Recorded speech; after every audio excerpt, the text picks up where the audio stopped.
இழப்புகளில் குழப்பங்களை ஏற்படுத்துவதும் அடுத்தவர்கள் மீது பழி போடுவதும் அமித்ஷாவின் டிஎன்ஏவில் உள்ளது என்று காங்கிரஸ் எம்பி மாணிக்கம் தாக்கூர் காட்டமாக விமர்சித்துள்ளார். மதுரை மாவட்டம் திருநகரில் விருதுநகர் தொகுதி காங்கிரஸ் எம்பி மாணிக்கம் தாக்கூர் செய்தியாளர்களை சந்தித்தார். அப்பொழுது மத்திய பட்ஜெட் தென் தமிழ்நாட்டை ஏமாற்றிய பட்ஜெட் என்றும், மதுரை எய்ம்ஸ் மருத்துவமனை கூட ஜப்பான் நிதியில் இருந்துதான் கட்டப்படுகிறது என்றும், மத்திய அரசு நிதி ஒதுக்கவில்லை என்றும் கூறினார். மேலும் ராகுல் காந்தியின் சாதியை பற்றி பேசிய அனுராக் தாக்கூரை பிரதமர் ஆதரிப்பது அவரது வன்மத்தை காட்டுவதாக கூறினார். வயநாடு நிலச்சரிவு குறித்து கேரளா எம்பிக்கள் கவன ஈர்ப்பு தீர்மானம் கொண்டு வந்த நிலையில் பாஜகவினர் அதனை அரசியல் செய்தார்கள் என்று குற்றம் சாட்டினார்.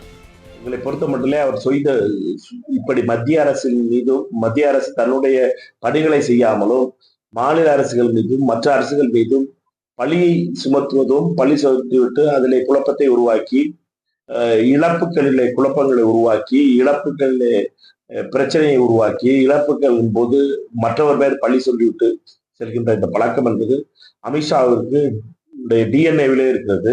இது RSS